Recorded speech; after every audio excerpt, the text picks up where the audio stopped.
Hello everybody and welcome to Tiger Tales, a place you'll find stories and fanfictions written and read to you by your host, me, Tai Tiger. Today we dive back into our Teenage Mutant Ninja Turtle continuum, where I've continued the story of the TMNT, but in a very specific way. So think of the last Ronin storyline where Michelangelo's the last turtle alive and he's kind of like haunted by his three brothers' ghosts, kind of sort of thing, but this time around it's Donatello, and instead of ghosts, he's actually created his three brothers into robots, and he now also has a turtle son, but we'll learn more about Pablo later. But for now, things are going wrong as the Foot Clan are back in New York, or New York 2.0, and things aren't going well for Donatello. So let's dive back in and see what's been going on with Donatello's legacy. Blood and Bolts. Chapter 2. Don't blame Izzy. Donatello and Pablo walked around the market, Donatello wobbling around on his bow staff in hand. He kept Pablo close. "Keep close to me, son," Donatello muttered. "Yeah, I'll know, Dad," Pablo groaned. They walked along the stands and gazed over the items for sale. Donatello bought some vegetables from one of the sellers and then carried on walking to the stand full of small technological gizmos and gadgets.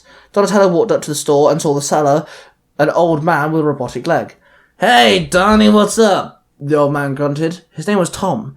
Donatello often bought things from him for half the price due to him making his robotic leg, and he kept on maintaining it to make sure it kept on working. "Hey, Tom, got anything you can connect the magnet liquid igniter to a heavy compound?" Donnie asked him. "Yeah, should do, 1 second," Tom said. Then he ruffled a box under the table, pulled out the igniter, then tossed it to Donatello. He caught it and placed it in his side bag. "How much do I owe you?" Donatello asked him.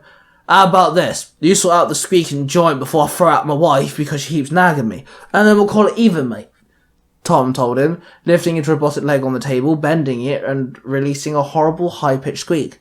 "No problem, Tom," Donatello grinned. Then he pulled out some tools from his side bag and started working on the joint, and within a few minutes Donatello was done, and Tom flexed his robotic leg without a noise. Tom burst out laughing. "Ha ha ha ha! Boy, you did a great job, mate. Part's yours," Tom cheered. "Thanks, Tom. I best be going," Donatello said. They both shook hands and Donatello turned around to go find Pablo, but he was missing. "Damn it, boy," Donatello growled. Then Donatello started wobbling along when suddenly he saw his son stood there watching some juggler for entertainment. "What are you doing?" Donatello snapped at him as he approached. "Sorry, Dad, this guy's cool," Pablo sighed. "I do not care. Come on, we've got to head home," Donatello snapped. Pablo sighed with a sharp huff and an eye roll.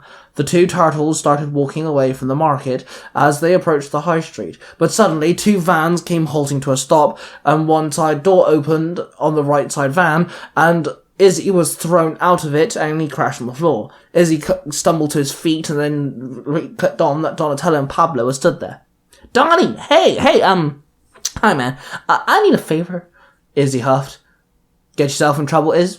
Pablo asked. "Oh, hey, kiddo, what's up?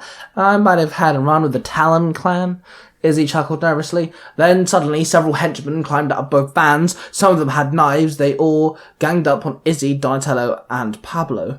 Izzy slithered around and hid behind both the turtles. "Help me, please," Izzy pleaded. Donatello stood tall and prepared himself. "Son, get behind me," Donnie ordered. Pablo pressed his gauntlets and made two escrima-stick constructs. "Hell no, Dad. There's like 20 dudes. I'm helping," Pablo told his father and dropped into a fighting stance. Donatello swung his coat off of him and stood there tall. He saw the thugs before them, and they were ready for a battle. Donatello nodded at his son, then the thugs all died forward. Donatello swung his staff and smacked the thug in the head, knocking him clean off his feet. Then he dragged it across the floor, tripping over another guy.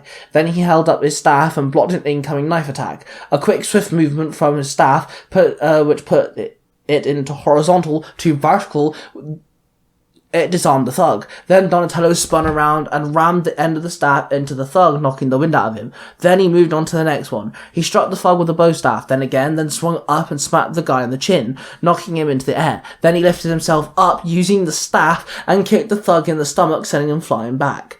Pablo swatted away a punch, then struck a guy in the shin, rib cage, then head, knocking the guy to the floor. Then he advanced to the other guy. He jumped up and slammed both sticks onto the guy's shoulders, knocking him to his knees. Then he swung his foot, kicking the guy in the head. He then threw one of his sticks, which struck a thug in the stomach. Then he ran up and slid across the ground, popping off the floor, double kicking the knelt over thug in the chest. Then Pablo pressed his gauntlet and the sticks disappeared, and he chose a different item. The light constructs formed into big gloves. He then rammed one fist into one thug and knocked him clean off onto his back. Then he ran up to the next thug and swung his fist at the thug, knocking him in the face, then spun around and slammed his fist into another one, which sent him flying back and crashed into more thugs. Then his gloves disappeared. He made several shurikens and threw them, which struck several of the thugs at once. Then all of them climbed to their feet and stumbled into the vans, and then they all drove away, leaving Pablo and Donatello to find Izzy cowering. "What the hell did you do, Izzy?" Donatello sighed. "It wasn't my fault. I was paid to give the Talon clan leader a parcel. I did that, and it went bang. The next thing I know, the leader got injured, and then I got several dudes coming up to kick my ass. Not my fault. It was an accident, Donnie. I promise," Izzy explained, all panicky. "Who gave you the parcel, Izzy?" Donatello sighed. "It might have been the Foot Clan," Izzy said, closing his eyes with a sigh. "Course it was," Donnie mumbled under his breath. "I'm sorry, Donnie," Izzy groaned. "Don't worry. Look, when all the clans hear of this, they will take it really badly. Go with Pablo and he'll take you back to our place," Donnie told him. Okay, sure thing. Thanks, Donnie," Izzy nodded. "What about you, Dad?" Pablo asked him. "I'm going to talk to my associate in the police force, see what he says. I'm going to send your uncles on patrol to see what they can find," Donnie told his son. "Okay, be careful." "Come on, Iz, you better follow me," Pablo said. Then he led Izzy down an alley. There he removed a manhole cover and led Izzy down into the sewer. "Don't worry about Dad. He can be a bit grumpy sometimes, but he'll get over it," Pablo said to Izzy. "Thanks, kid. I didn't mean it, I promise," Izzy blurted. "It's okay, dude. You need to chill out," Pablo chuckled. The 3 robot turtles approached them and walked past. "Hey, guys," Pablo called out. "Hey, Pablo, sorry, on a mission," Mickey replied. "We can train later, bud." Ralph nodded. "See you later, dude," Leo said to them. "Okay, dude, good luck," Pablo said with a nod. "Is it weird that your dad made robot versions of your uncles?" Izzy asked. Sometimes I think so, but I don't know, they're pretty cool," Pablo shrugged. Meanwhile, Donatello walked up to the back of the police station building, where Willie walked out and walked up to him. "Thanks for meeting with me, Willie, on such short notice," Donatello said. "No problem. So the Foot Clan are targeting the other clan members?" Willie asked. "Yes, that is my suspicion," Donnie replied. Willie pulled out a piece of paper, opened it, and handed it to Donatello.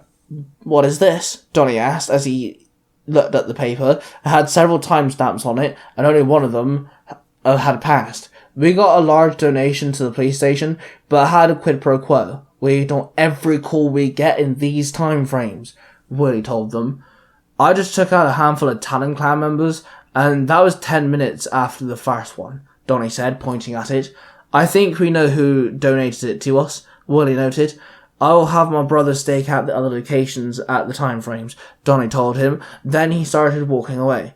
What are you going to do, Donatello?" Willie said, confused. Donatello stopped and turned back to Willie. "I'm going to have words with my godson before he does something he regrets," Donatello snapped. He walked away, leaving nothing but the sound of his staff hitting the ground as it echoed throughout the alleyway. And there we have it, guys. Chapter 2. Things are starting to build up here, and the Foot Clan have returned and they're targeting other clan members. So, maybe we'll see more. In the next upcoming chapters, will revolve around the robotic uncles, aka Donatello, Raphael, Leonardo, and Michelangelo. But that comes in due course. I'm very much looking forward to the next couple chapters. I kind of know the first story arc for this story, so I'm looking forward to it.